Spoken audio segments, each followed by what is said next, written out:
Hello, everybody, and welcome to an episode of Beyond Talking Points. This is episode 21, and it's Matt with my co-host Matthew.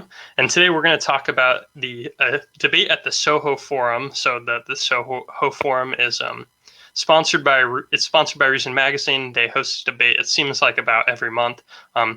It's owned by Gene Epstein, who actually takes part in this debate. And we both watched it and had some thoughts on it. This debate occurred in September of last year, I believe, and I watched it at the time, but I thought it would be interesting to revisit. I should have probably written down the literal thing that they're debating, but I guess that's not as interesting because we're gonna more riff off, as we typically do, the thoughts of the people debating. So maybe the literal proposition they were debating might not be as important, but it was essentially Gene Epstein taking the side of capitalism and Dr. Richard Wolff taking the side of socialism. And the premise was something of the sort of which philosophy is better for freedom, equality, and the third word is escaping me. But it was an interesting debate. I'm very familiar with both their work. They talk about Richard Wolff's book from 2012 quite a bit, and I'd read that or listened to that sometime last year. So we're going to just kind of go through some notes that we made and go back and forth on things that jumped out to us. Because it definitely wasn't the typical capitalist versus socialist debate. And it talks about a lot of stuff that we haven't touched on this show, even though we've essentially done 20 episodes that mostly dance around this question. So let's jump into it and let's start going down your list of notes. And you can add more context to the debate if you wanted to add anything else. Thank you. I would say both men, Gene Epstein and Richard Wolff, were good exponents of, or good. They're both good at public speaking. They both are obviously very intelligent and they have powerful arguments. So, I watching this debate made me think about like each of the points they were making was like basically what you and I are trying to do in these podcasts, but just they do it much better.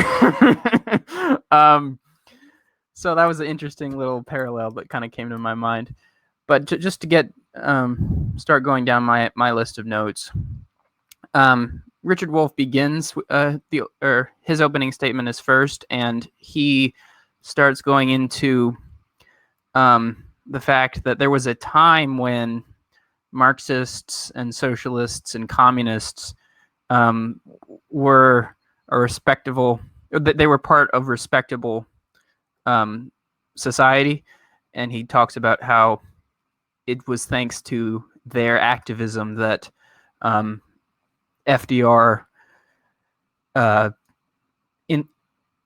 FDR passed a lot of the legislation that we have come to know him for. And then Richard Wolff says around the time of 1945 is when people started to view socialism, capitalism, Marxism, all those ideas as bad. And he talks about how at some level people are afraid to teach Marxism because Wolff, I think he went to Ivy League schools, but he said that, and he was an econ major, but he said that his teachers either knew nothing about Marxism or were afraid to teach Marxism. And so Richard Wolff is sort of trying to bring those topics into light and wants to actually think about what Marx had to say, looking at the various experiments, socialist experiments that happened in history. And I couldn't agree with him more. I think we need to have these conversations, even if we assume that Marxism is completely wrong or socialism or communism, even if we assume that all those ideologies are just completely false, there's nothing there. We still have to look into it. I mean, how do we know if something's wrong unless we've researched it and read it and talked to people about it? So I respect Richard Wolff for his role as an educator.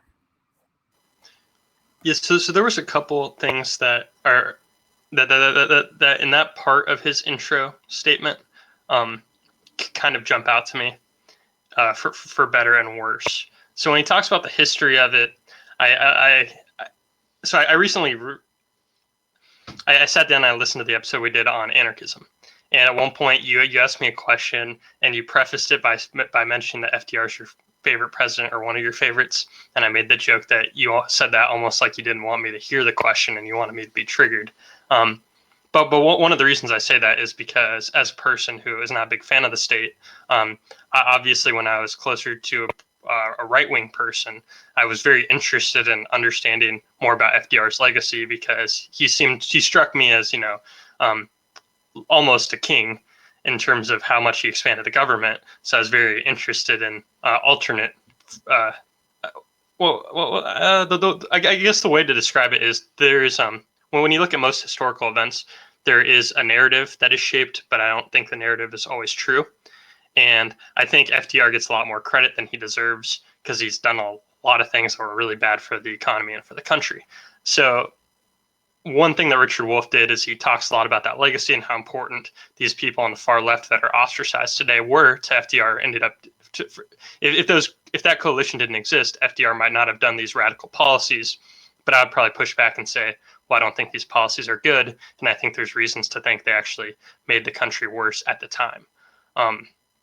So I think that's a point that I'd want to make. Now, and unrelated to the historical part, when he talked about how it was hard for him to learn about Karl Marx's theories in school, I kind of had I reacted kind of weird to this. It's almost like the way that if you're listening to I think the appropriate derogatory term is a boomer con.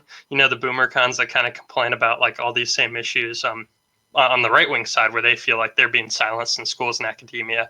Well, one of the things that rubs me the wrong way when I hear their complaints is it's because a lot of times it's like, well, when would these people be exposed to these ideas and why? Now, I had to read the Communist Manifesto in college, but I read it in a humanities class, and I was an economics major. So you could be thinking, well, Matt, you're an economics major. Karl Marx considers himself as a person working in the, economics, in that sphere. So why wasn't I exposed to his work in my classes? And I think that there's some genuine reasoning on why I wouldn't be exposed to that, other than because people are afraid of Marx's ideas. And I kind of didn't like how Richard Wolff jumped to that conclusion. Because if you look at the world that we live in, you can criticize it for being, capitalist or neoliberal. But because it is capitalist and neoliberal, they're only going to teach students those philosophies because that's what is relevant in the workplace, in the business world, and in our country. And unless you're trying to teach people to be political activists to upend the system, then nobody needs to learn about Marx if they're actually going to work in the field today. And I'm not saying his work isn't valuable, and I'm not saying there isn't reason to study him. But I'm saying if you're training economic students in economics to go get a job in the United States modern economic systems, then we already have this neoliberal framework. And if you're prepping somebody to work in it, then why would you teach them abstract things about some Marxist work? Especially given how little you can really teach in a 3 or 4 year degree. It doesn't necessarily mean people are afraid of it. Now, I do wish I learned more about it because I feel like that's a weak spot, and I wish I understood a lot more of their thinking so I could give them a better, I can give the devil their due when I address their points.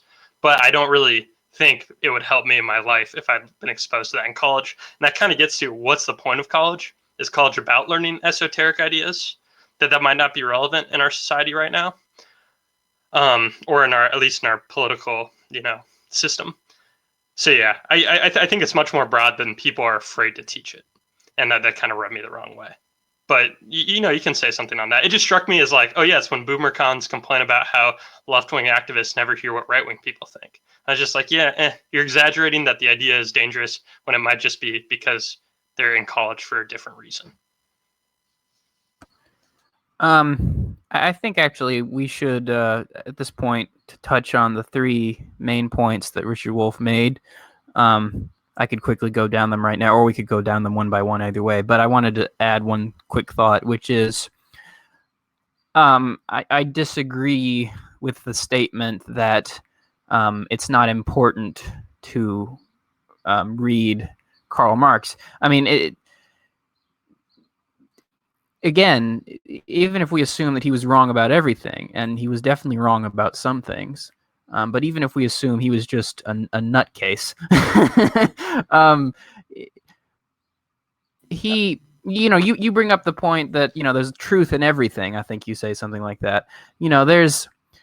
You can learn a lot from Karl Marx, and I think many people have, even who radically disagree with him. I mean, the way he understood capitalism, again, whether you agree with the idea that you need to get rid of capitalism or not, he understood it to a degree that many people before and since have never understood it. I mean, there are people, there are hedge fund managers and billionaires that will tell you, hey, just look at what Marx said. He really understood what's going on, even though they completely disagree with the idea that we need a socialist revolution.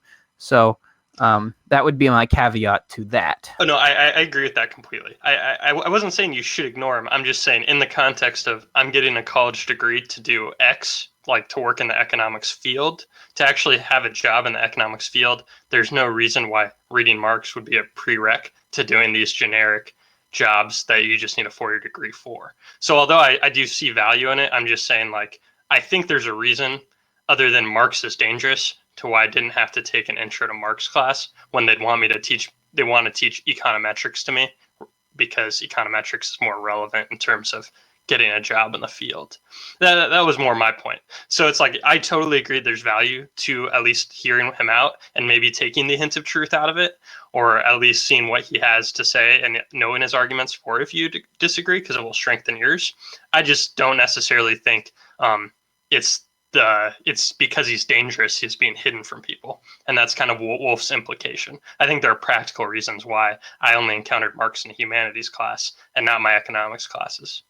I think that's all I was trying to get across. But yeah, we should go through those 3 flaws of capitalism, as Wolff says. And I think I'd want to go one by one, because I think there's kind of at least a little bit for each one that I don't want to unpack, and I don't want to lose track.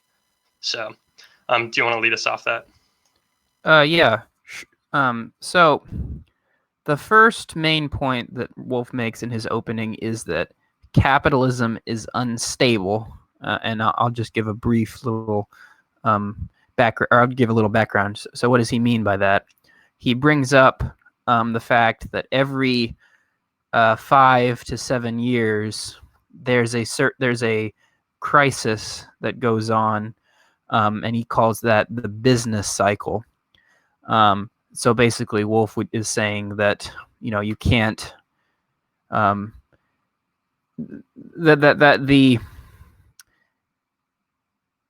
there are failures built into capitalism that are not, in the long run, you won't be able to get the kind of growth and the kind of prosperity and the kind of freedom that you want because of the business cycle that inherently goes on.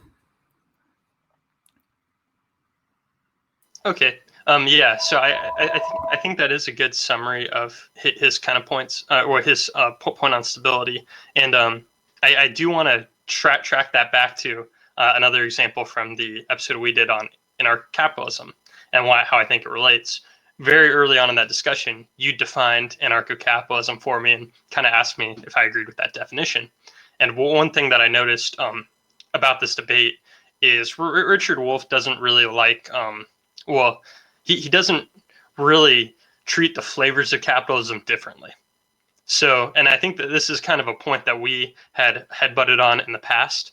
And I think by me defining that I support anarcho-capitalism, it lets me kind of hand wave a lot of problems with state capitalism, because it's like, obviously I'm not in favor of the state interfering. So state capitalism's problems aren't really issues that I see as a problem with my ideals. So one of the things that he talks about is the issue with the business cycle. And one of the reasons why the economy crashes pretty much every handful of years is because of the misallocation of resources, right? We have an artificially low interest rate. And then because the interest rate is really low, companies are able to borrow money at a very cheap rate. But if the rate was higher, those companies wouldn't be sustainable. These are companies that are breaking even because of these artificially low rates. But then the second those rates aren't being held down anymore, and then they increase, or because the Fed lets them increase or something like this, all of a sudden all these companies are in danger because they need these stupidly low rates to be able to thrive or survive. So these companies would not survive in a environment where they weren't essentially being subsidized by rates that are too low. So then a bunch of companies crash, and then all the companies that are teetering on edge all of a sudden start dying at the same time. Nobody trusts these companies, and that's when you get a recession every handful of years.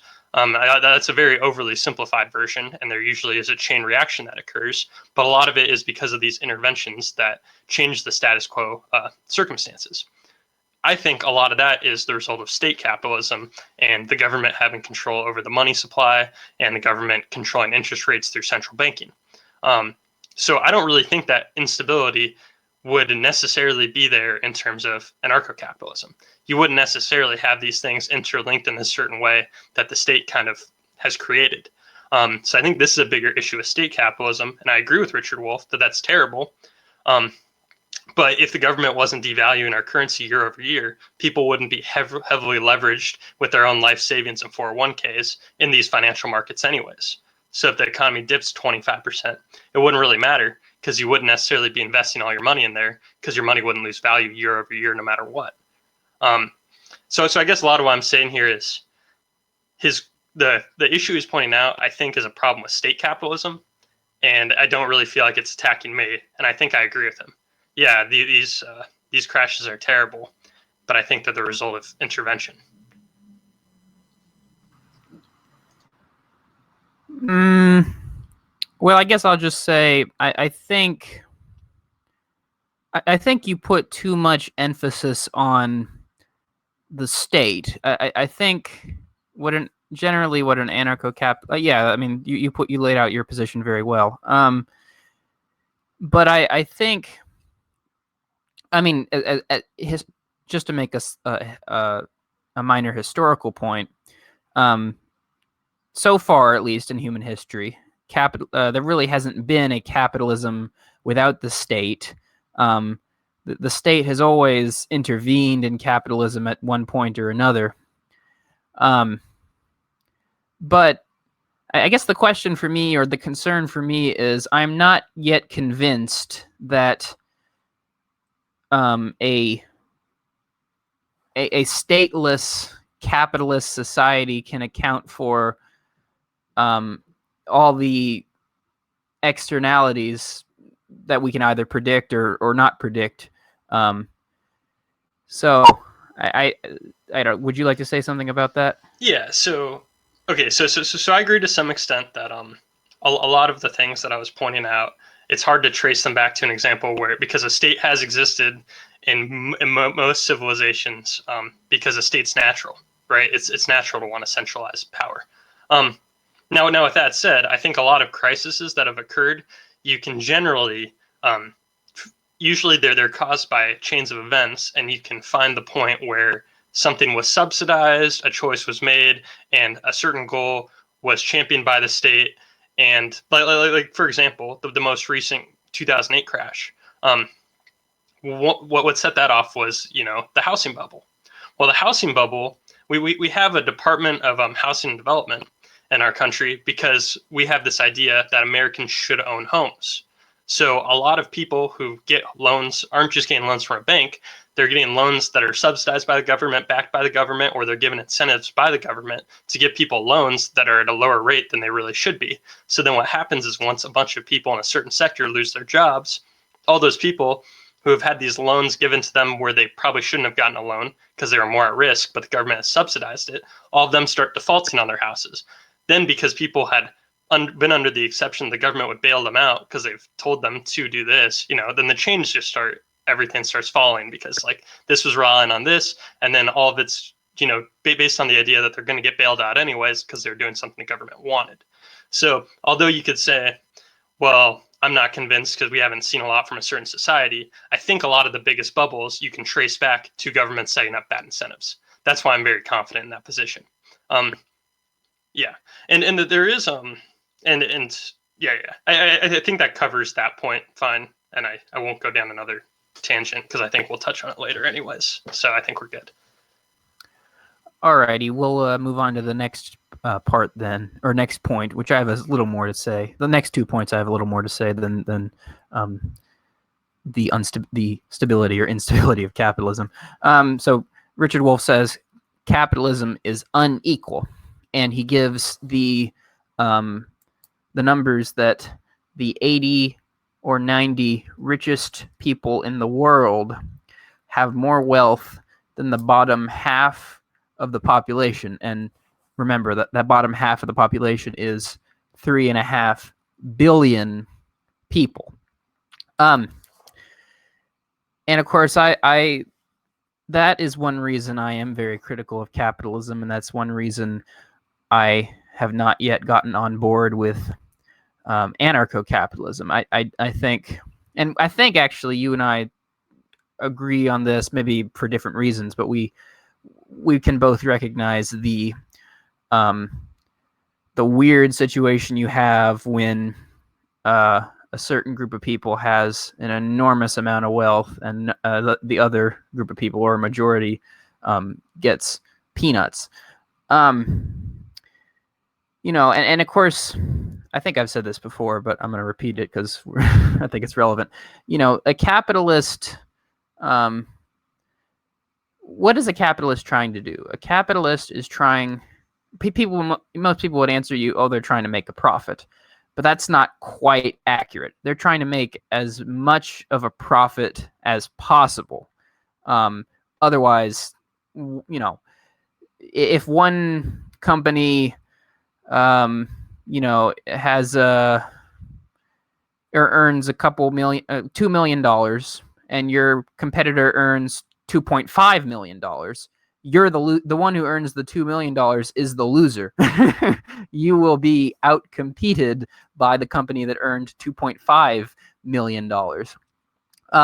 So it's kind of built into capitalism that capitalists will try to get more and more, get as much wealth as possible. So this income inequality that we see is actually, it shows that at some level capitalism is doing its job. But that doesn't allow for the majority of people to thrive. It allows a certain amount of people to thrive extremely well. And now, I guess I would end with, generally speaking, capitalism has produced a greater a standard of living for most people. Not everybody. There are some people who, fall through the cracks, but generally speaking, you and I have a very good standard of wealth due to capitalism. But I don't think that's going to continue. And I think the example of the third world countries illustrates that probably where the symbiosis of capitalism and high standards of living is not going to hold up in the near future. So I think I have to revert back to my BoomerCon self from a few years ago to make a point that I always reluctantly make, and I made on the show before. It's like one of the weird talking points that makes me remember how I was right wing to some extent at one point in my life, and it's because there are certain talking points they'll say that like obviously ring true to me now, but there are some things that I very much identify with the hints of truth that they're saying, and one of them is inequality is not necessarily bad. Because the real issue is poverty. The fact that you and I have unequal living standards, and even if there was a huge gap, as long as we were living a quality life, it doesn't really matter if mine is, if I'm so much more wealthy than you, as long as we're up to a certain level. The real issue is that there's a large amount of people at the bottom, usually in third world countries, right? So I don't think I have anything to complain about income inequality, because the fact that Bill Gates exists and makes, some huge factor more than I make, like that's literally true, but it doesn't make my life really any worse because I meet a certain standard of living. So I don't necessarily think the income inequality itself is the actual issue. I think the issue is more that some people are impoverished. And then I think that's kind of a separate thing to tackle. I'm also not really convinced that maximizing your profit is an inherently bad thing in any capacity. Because usually when you're profiting, well, how should I state this? The profit maximization equation that a lot of companies would do to determine like how much of a good to produce and at what price generally ends up helping a large amount of people. They aren't just trying to sell one PS4, right? The profit maximizing thing for Sony is to make a ton of them anyways and sell them at a reasonably affordable price, even if they're making a certain margin off of them. So I don't necessarily find maximizing profit as something that's to be frowned upon. Yeah, and I guess the last small point I would make on this is just equality. I don't even think is an honorable ends because people put in different inputs, right? So if two people work at the same company and one is trying significantly harder and he is much more productive and so forth, I just don't see why they should be rewarded, I guess, in the same way as somebody else. So I don't think equality is necessarily a good goal. And I haven't been really convinced on it. Now, so what I really think the correct, I guess, flaw should be poverty and not inequality. And if we wanted to address that, we could. But I think that's almost a completely separate issue that he doesn't really touch on. And yeah. I guess we can probably tie some of this back into a later part of the podcast. I guess I'll just keep going down my list of topics. The other main point he makes is capitalism is fundamentally undemocratic. Now, I know you're not a fan of democracy, so it'll be interesting to hear your take on this. But I consider myself very democratic, small d democratic. And you know, Richard Wolff brings up the fact that, and I brought this up in the podcast as well, that historically speaking, society's gotten more and more democratic. So, you know, I think if I remember correctly, the sort of the Marxist way of viewing the development of civilization, you know, it started with primitive man, and then I think it went on to having a slave economy. Then it had feudalism. Then there was capitalism, and I guess, and Marx would say after that socialism, after that is communism. But the point being, I guess you could say there's been a gradual enfranchisement of more and more people, and that is fun. I think it's very hard to argue that is fundamentally a regression. It's a form of progress, because it takes it takes the fact that every individual, every human being has certain value and has the right to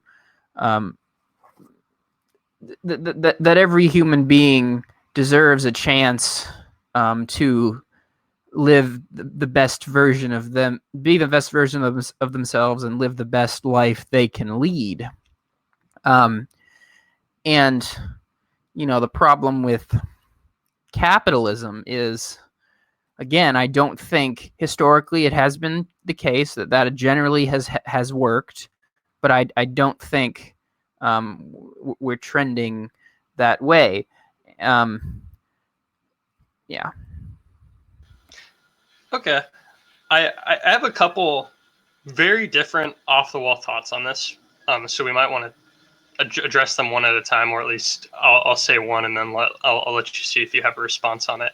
Because you do know I have unorthodox views on democracy, but that's because we're normally talking about political democracy, and that's actually not something I have a lot to say on, because I think I've kind of done my diatribe on that enough, and you're very familiar with my point.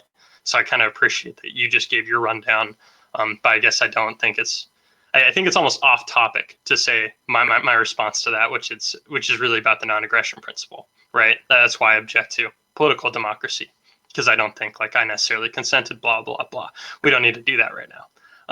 So I have two thoughts, and your mileage may vary with them. I guess the shorter one that I'll start with is about prices in a market, and it's just I've been coming back to this idea since you used to quote a few episodes back about how anarchy is the purest form of democracy, and some person, I think an environmentalist or something like that, had stated that, and I think that's an interesting thought. I don't know if it's the way they intended for it to mean, but it's kind of this idea that the actual market that decides prices based off supply, demand, and consent is almost the most pure form of democracy. Like just the thing that people say about voting with your wallet, right? Because if nobody decides to go and buy a certain product, that product's not going to be produced anymore if they can't get it off the shelves.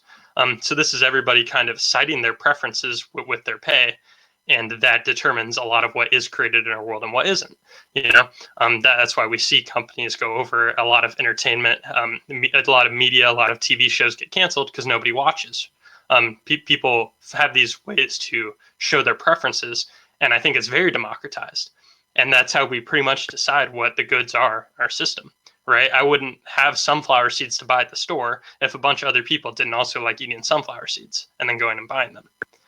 So in a way, that is voting by showing your preferences. So I guess I wanted to open that up to you and see if you have any thoughts on how that interacts with, because I think the actual open market is to some extent one of the main essences of capitalism, and being able to buy what you want with your money. And I kind of think that, I guess what I'm saying is that's inherently democratic. Now I'll talk about more of the corporate system after. That's my other point. But do you have any thoughts on, I guess, what I'm saying about pricing and goods and production?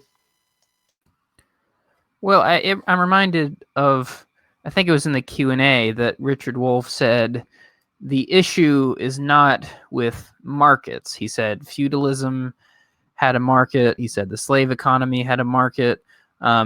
His issue is with the relationship between those who own production, the means of production, and those who work for those who own the means of reproduction. So in other words, Richard Wolff's issue is with employers and employees. Now, another thing that comes to my mind, you brought up Franklin Delano Roosevelt. One of the ideas that he wanted to work on, which he never quite succeeded at this, but he believed, he looked at the Bill of Rights we have, a political Bill of Rights. You can't, or generally speaking, you have freedom of religion, freedom of the press, freedom of speech, et cetera, et cetera. But according to FDR, we needed an economic Bill of Rights. Roosevelt thought that we needed to a certain extent, make sure that everyone is okay materially, and has a roof over the head, has a food to eat and whatnot. And of course, Richard Wolff would say, would go a step farther and would say we need to completely democratize the economy. And that's a very good way of putting it, because to kind of tie it somewhat back to the last point we just made, I think we should live in a society in which people have control over their lives, and that includes giving people more control in the economy, which at this point we don't really have. Well, the point I was trying to make is in terms of the aggregation of people's buying preferences is essentially democratized. So everything that comes out to what is produced by companies and what is bought by people is, I think, inherently democratized. And I know, I guess that's not really relevant to Richard's point, and I guess it would only be relevant towards people who typically find themselves against markets and thinking markets are unfair, and saying profits in themselves are unfair and not the distribution of profits. But I guess what I'm saying is profits are democratic in the terms of people buy things based on what they want. The aggregate determines, what ends up being supplied. Maximizing those profits isn't unfair. And then that leaves, I haven't addressed how those profits are divided, sure. But I guess what I'm saying is if somebody was saying they were against markets because they're not fair, I feel like pointing out that prices are an aggregate of what people want should, I think that should be a point that doesn't go without acknowledgement. And I know you don't necessarily have that stance. I know Richard Wolff clearly doesn't care about that issue. I guess I just wanted to bring it up because it felt relevant. Yeah, well, I just wanted to add, to directly answer your question, I think that's a fair point, and I think you're actually right. But what I would say, and probably what Richard Wolff would say, is we need to further democratize the market. So generally speaking, the market has led the market does lead to a certain amount of democracy, and so is capitalism. But we need to we need to go to the logical conclusion of that democratization, in my view. Okay, and I'm glad you said that, because that leads into my other response when it comes to capitalism being undemocratic. Because I actually like how you just phrased that. I don't know if you'll want to stand by it at the end of my point. But I think maybe that is where the logical conclusion actually is. Maybe it should end with that being the point of it, because so where I believe in capitalism in terms of being a worker should be democratic is I give you the autonomy to consent to how you would like to use your labor. Like, you don't have to work for a certain company. You have your pick of what company to work for, because plenty will extend you offers if you're a skilled person. And you don't necessarily have to stay in a certain region. You could really go anywhere in our country and try to find an employer that you want to work for whatever reasons you want, right? So you get to contract out your own labor to the employer that you desire if they're willing to offer you a job. I think that's pretty democratic. Now, one thing that I found interesting about, I guess, his idea of workers owning the companies they work for is, so I work at a company that is huge. It is a huge, I guess I won't mention how it's international, because I guess I would only muddy the situation more. So imagine it was a national company. But if it was a democracy, I think I would be a very useless owner in my company, because my company does so much beyond my role that I don't really understand what choices the company should make. Because if you imagine a lot of large companies, they have several divisions that do completely different things. So then you might say, okay, Matt, well, what line of work do you work in? You should be able to vote on those things. And it's like, well, the thing is, among that line of work, we have dozens of clients. I only work on 2 of them. Well, okay, Matt, you should maybe be able to make decisions within your clients. Okay, well, I only work on one of the 3 teams. I only work on the calculations team. I'm not on these other 2 teams that go onto those clients. So I can't really make decisions about them. And then it's like, and then if we take it down even more, it's like, okay, well, now we're in a group of 8 people that could make decisions, but some people work on bigger picture things within the team, and I work on very small manual things. So maybe I'm okay with this, almost like an aristocracy that ends up naturally developing from the segmented line of work I work in. I kind of am okay with there being a team leader who makes the big picture decisions for our team, and then a line of business leader that ends up making these decisions. And then, although they're not the only ruler, they're probably consulting several people to make every decision. It's pretty much a republic, or aristocratic in nature. And it's good that I don't have a say, because I don't know anything. And if I did have to learn all these other things about all the other lines of businesses to contribute to help make decisions, it'd probably be bad for me. It'd probably be very inefficient. So I guess what I'm saying is, I can imagine a scenario where democratizing a company works, but very real companies that exist that are, any size bigger than 50 to 100 employees, I can't really imagine why being a democracy would be that effective. Now, I need to continue I need to bring up a few more examples. In the very first episode of the show, which I almost alluded to earlier for other reasons, we covered a bit on Ray Dalio. Ray Dalio, he works at Bridgewater Capital, I'm pretty sure. He has a book called Principles, and it's his life principles in terms of how he's worked in his company. And one thing he does is he to some extent democratizes his workplace, but it's almost like a weighted vote. So pretty much everybody would have this assigned score that is, so everybody had a vote, but it would be weighted based on past success of like things you've done, and then past things, success that you've like voted for.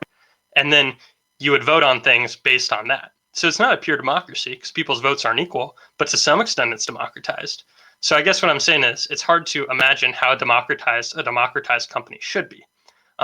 And some people, as I think Gene Epstein kind of made the point a lot in the debate, a lot of people don't really want to have a voice in their company on a big picture because they aren't necessarily have all the information and don't want to be in a position to do that. I think I have a couple more criticisms when it comes to democratizing it, but I think that's enough that you probably want to respond. So I'll stop there for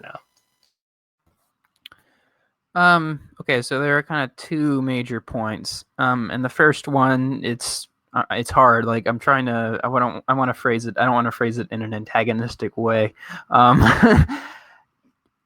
I take your arguments. I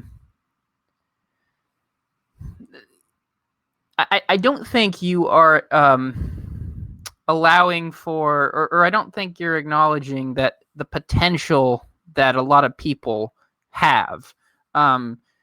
So, you know, I'm kind of a similar point was brought up in to Noam Chomsky, and he, said to the guy, well, you're basically advocating slavery. And I'm not trying to be that flippant about it, but, I don't think, I don't see how, you can bring me examples of, well, this company wouldn't work democratically. You could say that.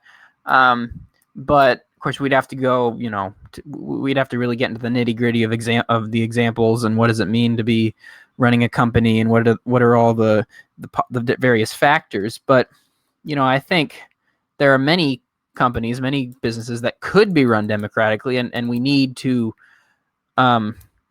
and I also have a problem, just like Richard Wolff, with the employers versus employees dichotomy that is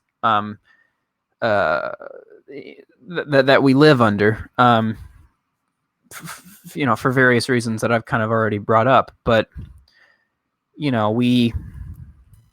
if the hold on, I'm almost done. If the workers had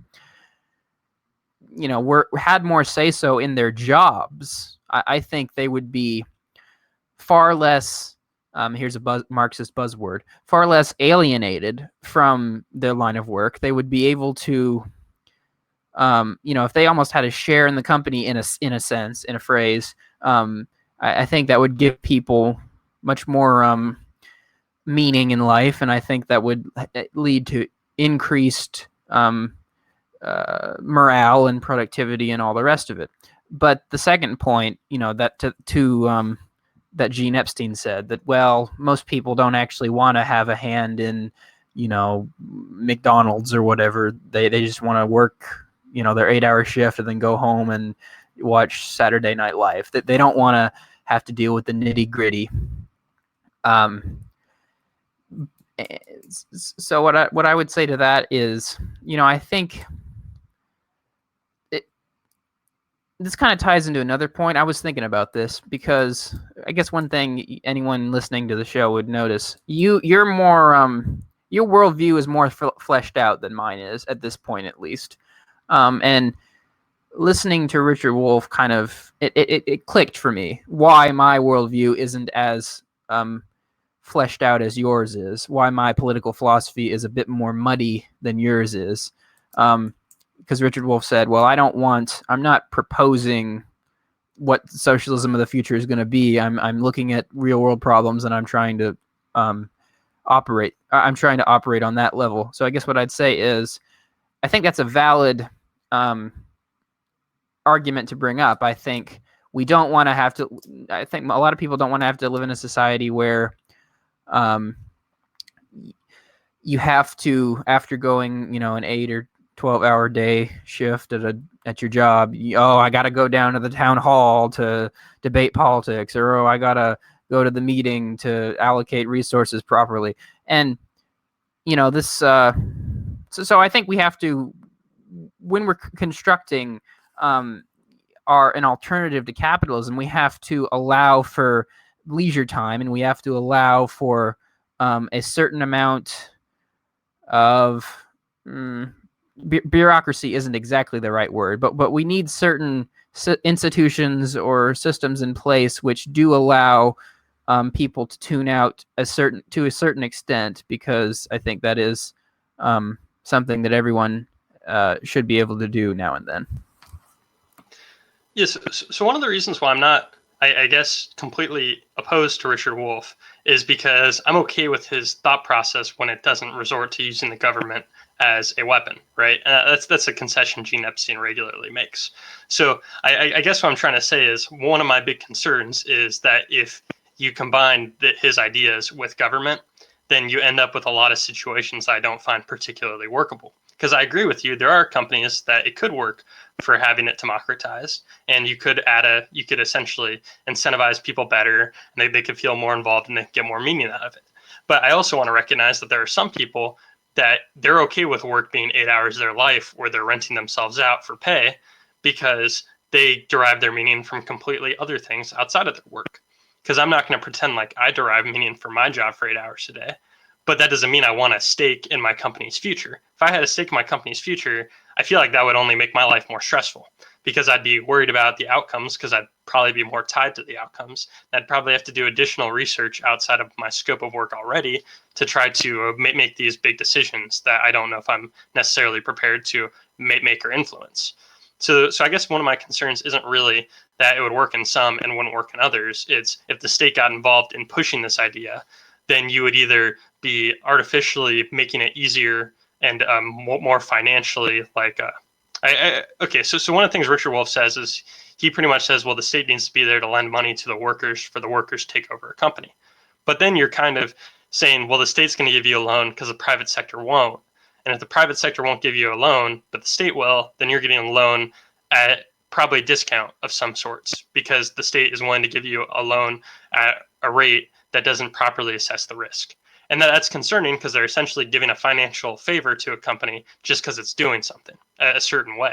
But I think there's plenty of companies where it's not workable or the employees might be okay with the status quo. Now, I don't necessarily think the things you were saying were wrong because there are plenty of times where I could see it working, right? But it's hard for me to imagine it would be effective. And I don't necessarily want to spend an extra hour and a half of my day at work because now I have the responsibility of doing the work of a manager. So I give my opinion from being informed like a manager because I vote on it in that way. And that's just not something I'm interested in undertaking. I guess that's where that thought leads me.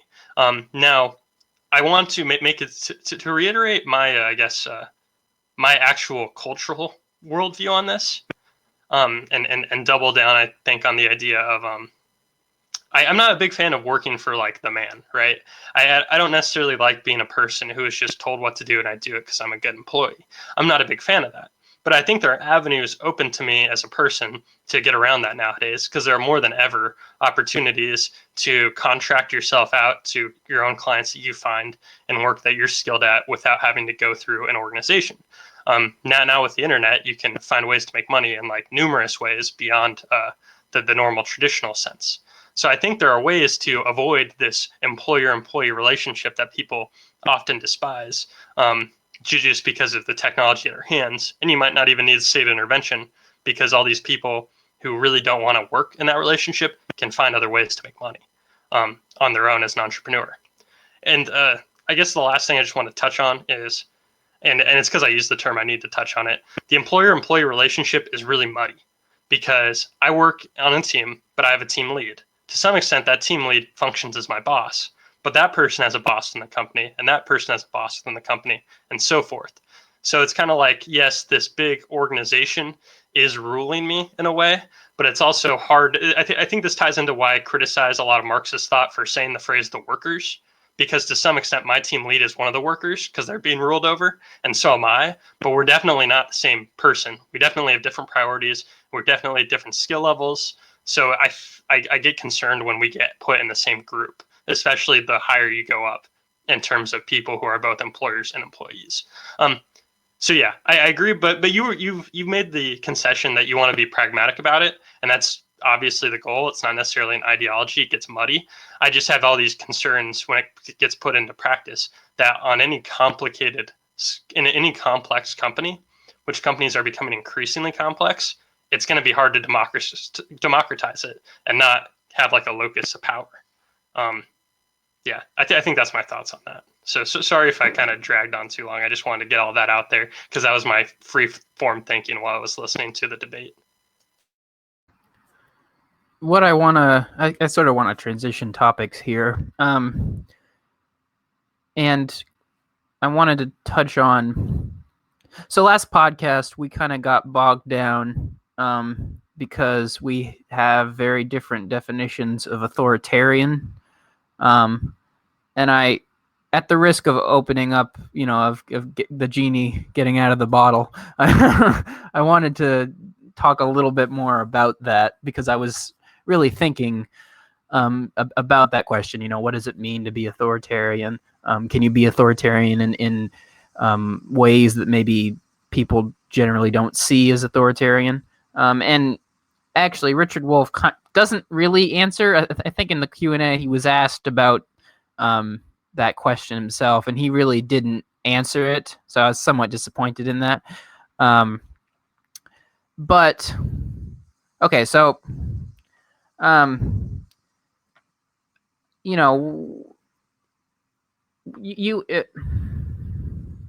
what does it mean to be authoritarian? So,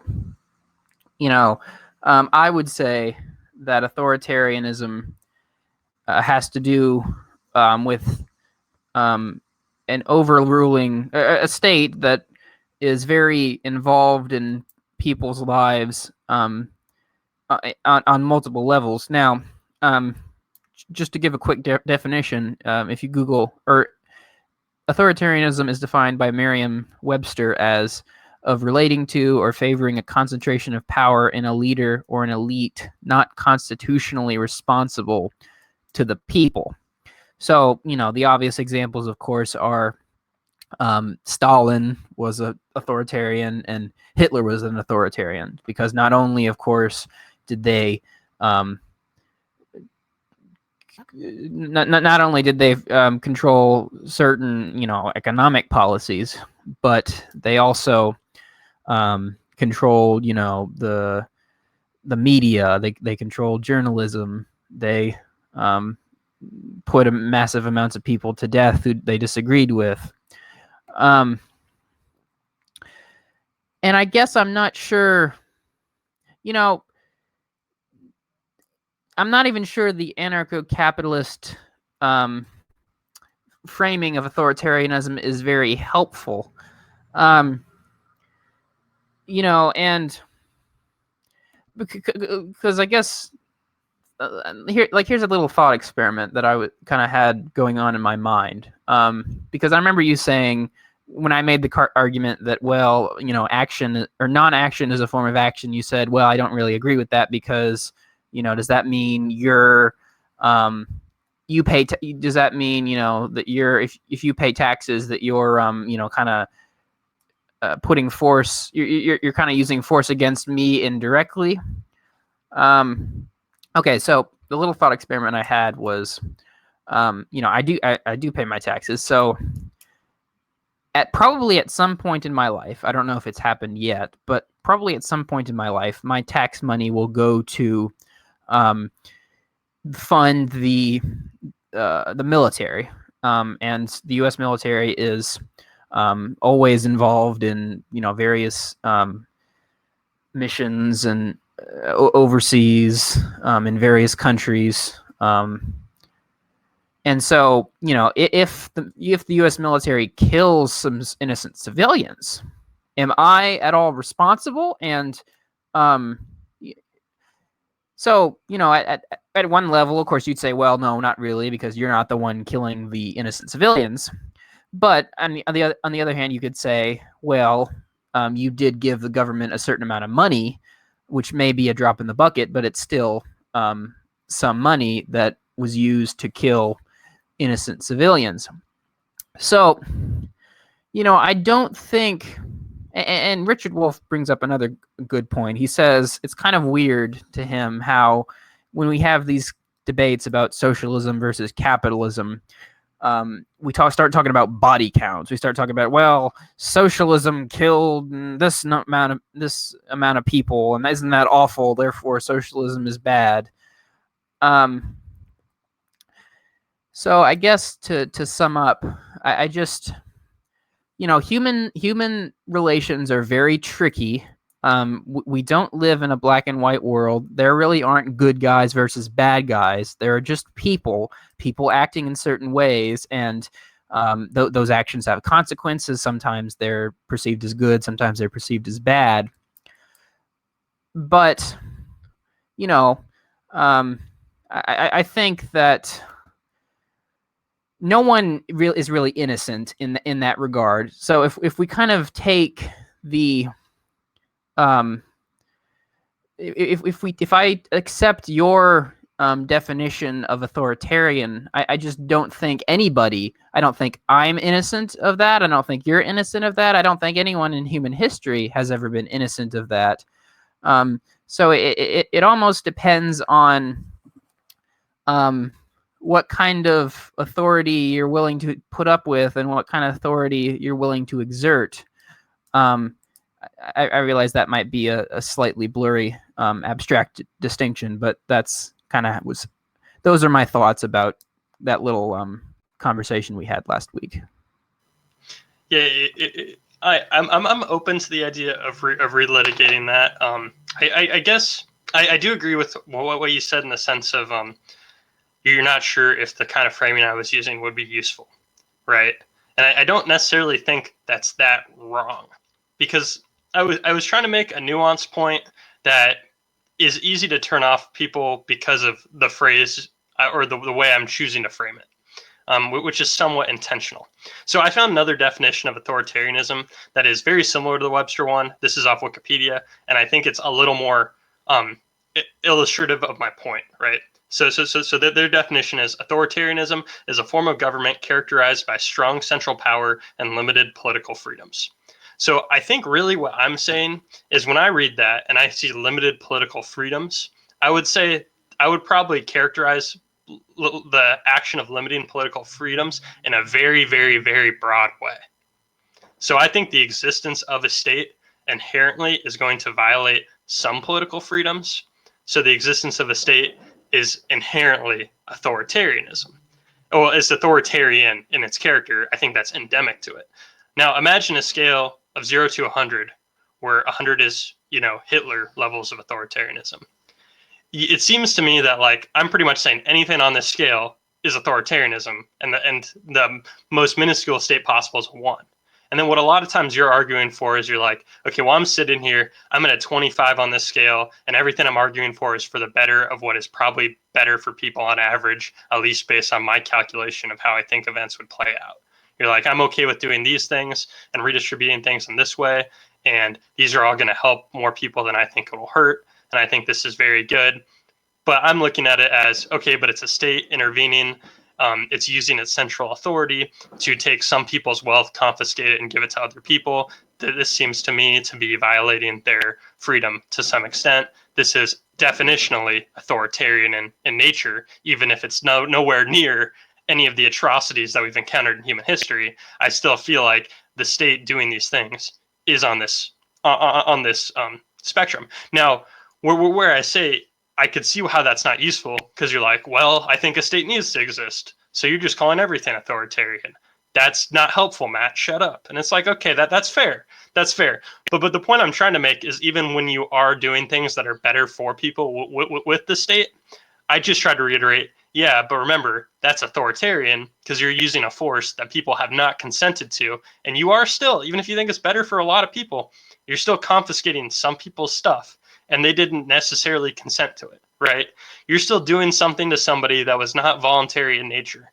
If they wanted to avoid it, they would put themselves at risk of being thrown in a cage. So I just like to reiterate that that's going to be there no matter how benevolent you're trying to use the state. And I think that's an important thing to recognize because you are reaching into these people's lives and you're saying, hey, if you don't go along with my agenda, like, you're going to have to suffer the consequences of it. And even if I'm doing this for the good of everyone, it's like you're still a little bit on that authoritarian scale. You're obviously not near Hitler. I know that. I'm not trying to paint anybody like Hitler or any of those fascists, you know?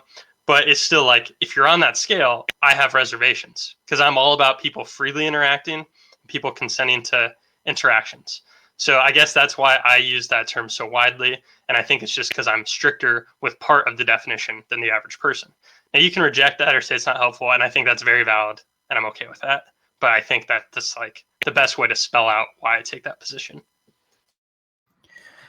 Okay, so I guess there are two parts to my response. You know, in an essay, Christopher Hitchens said, history is more of a tragedy than it is a morality tale. And I only bring that up to say, you know, an example from English history, say, my ancestry is English, so I'm somewhat interested in English history. Oliver Cromwell is an interesting historical figure. You know, he's one of those figures that is completely divisive. You know, some people think, oh, he's a great hero. Others think, no, he was a villain and a tyrant, and they despise him. And you know, he was a very complex figure and a paradoxical figure, and he had many different. There were many sides to that man. But why do I bring him up? I bring him up because he accomplished one very important thing. And that very thing is he challenged autocratic rule. He challenged the idea that that mankind needs a king, because, you know, in some ways, if we had been born, I don't know, a couple hundred years ago, we might be having a very different conversation. You know, we might be, one of us might be saying, well, you know, the mass isn't fit to govern itself. We need a king to make these decisions, to run the economy. That's just the way it is. That's, you know, nothing's going to change. And so, you know, despite the fact that Oliver Cromwell wasn't a perfect figure, and even if he did terrible things, which he did, I think the fact that he challenged the concept of a king and of a monarchy was a net good. And, you know, I think most of the revolutions throughout history, not all of them perhaps, but quite a few of them, you know, such as the French Revolution or the American Revolution, you know, I think there was a net good to humanity. So I just don't think, again, as I said, no one's really innocent in this regard. So we just have to kind of figure out what moral gray area are we willing to live in? Because really that's all life is a series of gray areas. Usually there are occasional black and white situations, but most of the time it's a gray area, and we just kind of have to say, well, how gray, you know, are we willing to, how gray should our lives be, or what shade of gray are we going to accept in life? And then my other point, and I don't know if we want to really go down this rabbit hole or not, but I guess my, when I hear that definition from Wikipedia you gave, I zone in on and limited political freedoms, because I think one of my issues with the way you were defining it was, you know, as I said, I consider myself a proponent of democracy, and democracy, I think, allows for significant political freedom. Now, I think you disagree with me on that, and that's fine. We've kind of had that conversation before, and we'll probably have it again. But I think, you know, a lot of the... I don't think democracy is authoritarian. And if democracy is authoritarian, then again, that goes back to my point that, well, then the concept really really isn't useful to me. Yeah. So I think what you just said kind of falls into what I was going to respond to you with, and it's, as you cite these historical events that were, you know, as we move from kings and other kinds of rulers, monarchy to democracy, I would say that as that imagined scale that I listed before, where it was the 0 to 100, I would say, yeah, like if you're a democracy, well, actually, oof, I found myself in a bind here. I could cede the rules of the game to you, and then I could say a democracy is moving on the scale down towards the inevitable like 0 that I like. So you moving from monarchy to democracy is maybe a move from like 75 to 40. So it's like we have now made it more just because at least it's the people who are the rulers and it's not this cabal of elites. But I'm reluctant to see that because I still feel like I'm being ruled over by other people and my voice is minuscule. So it doesn't really, I feel like democracy almost gives cover to using the monopoly on violence on people. Because since we imply that since you can vote, that makes it okay because everybody, the majority can make a decision and it's the people. But I feel like that gives cover to still forcing things on people that don't want it. And although I guess that's better than one king doing it, it's almost scarier to me because you've given people an out, right? You've been like, well, the people decided it. It's not one person being, crazy. It's a lot of people agree on this. So it's like you're being more reasonable about forcing things on people, but that almost makes it worse because if it was clearly unreasonable, then we could all agree it's unjust. Now, I still think it's unjust, but now a host of people have been convinced that it's fine. And I think it's still very morally wrong because you're still pushing people into situations that they wouldn't consent to. So yeah, no. Back to what you said at the beginning about how blurry are we? Because that I'm an anarchist, yet I pay taxes, and taxes are used to fund people who. I don't even need to talk about them killing people in wars. We can just talk about them arresting people for nonviolent crimes or something more closer to home. There's a very high likely. There's a chance that my money has paid into that system and those things. I think that's a moral failing on my part.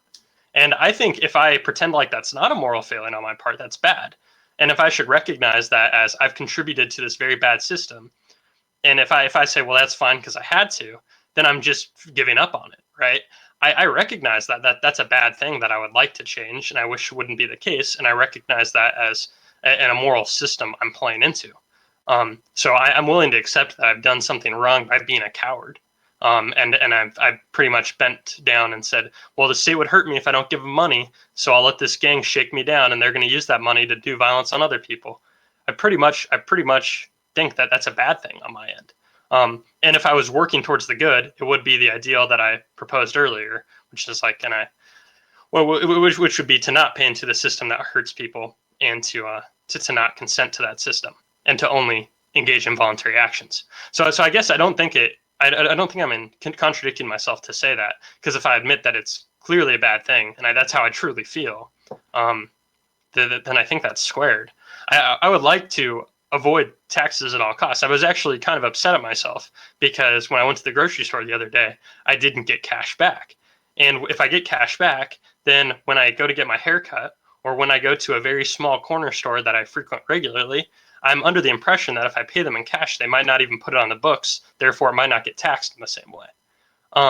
And I want to contribute to them doing things that aren't monitored by the state because I don't want to fund the state in any capacity. So yeah, I'm very aware of that. It's something I actually talk to a couple of my friends about often. So yeah, I don't think I think I am doing something bad by paying into the system. Just a few comments I'll make. Well, one, yeah, I guess then you and I agree at one level. I mean, I think to a certain extent, everyone involved in this system, to one extent or another, is morally culpable. Now, you and I aren't as morally culpable as George Bush and Barack Obama because you and I have never had the same amount of power that George Bush and Barack Obama have had. And then, second point, I think this also goes back to the way we disagree about the social contract. So I think if we live in a society, there's a certain...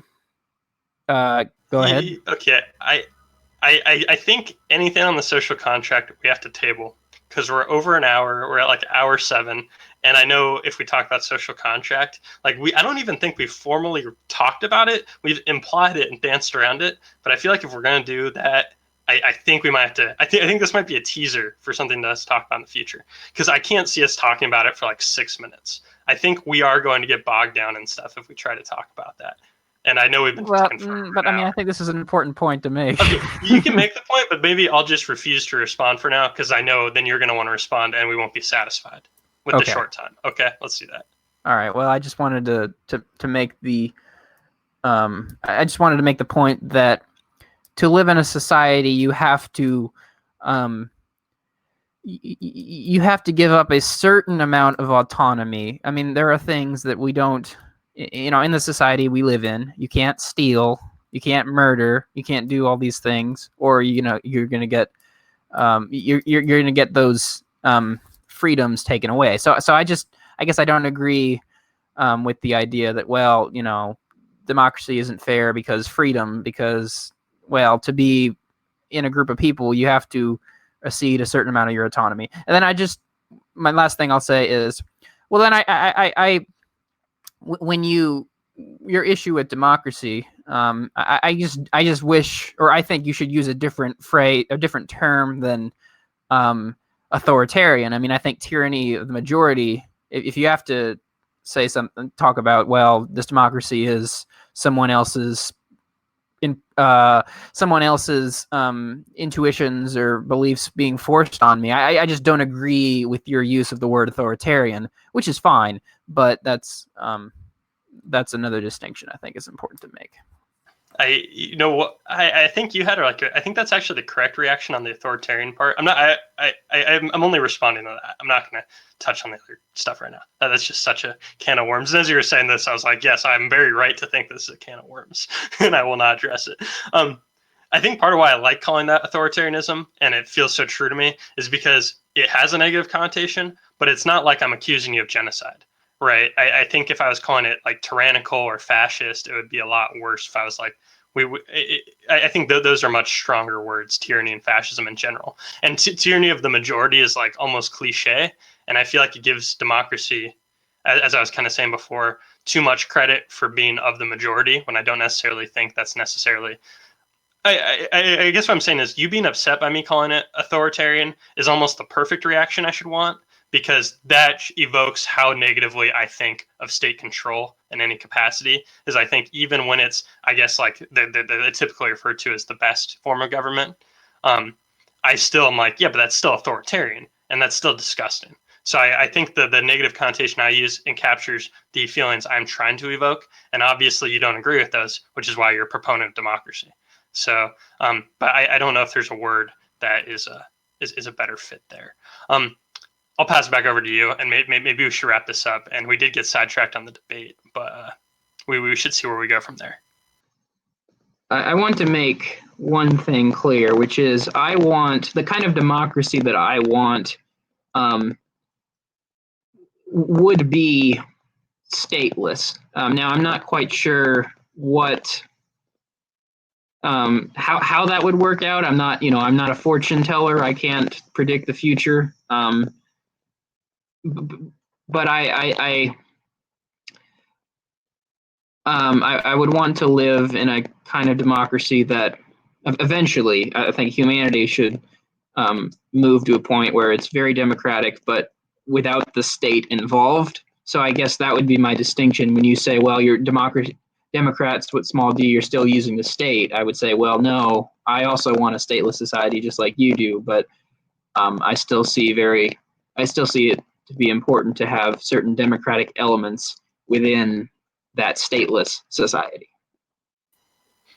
Okay, I do think that's interesting. I think those might be two broad ideas to tackle in the future. Would be the concept of the social contract, and then maybe the idea of a stateless democracy and how that might work. I think those are two things we should consider. But on that note, we did well over an hour on the Gene Epstein and Richard Wolff debate, even though we did get somewhat off track. But I think we covered at least the spirit of their debate without really rehashing what they had to say. And I would recommend that people listen to it, because we kind of responded to that debate, but we didn't necessarily reiterate the points they made. So if people are interested in that, I think it's worth checking out. So so if you enjoyed this episode, do you want to mute yourself real quick? I'm not able to. My computer's frozen. Nice. Okay. I'm gonna pause for another second, and I'm just gonna sign off. And if you enjoyed this episode, definitely check out our backlog. You can find us on YouTube by searching The Anti-Philosopher and Beyond Talking Points, and then you can see the video version of it. Or you can just find us on any podcaster like Spotify, SoundCloud, or Apple Podcasts. And we'll be covering a lot more stuff like this in the future. So signing off, it's Matt and Matthew. I just I can't stop it. Yeah. That's what I was gonna say. I'm like, is that the concern here? I think I can stop it on my end. Yeah, I can. Okay. I think if I stop it on my end, it will still go to your Dropbox and everything. So I'm gonna stop. Okay. it.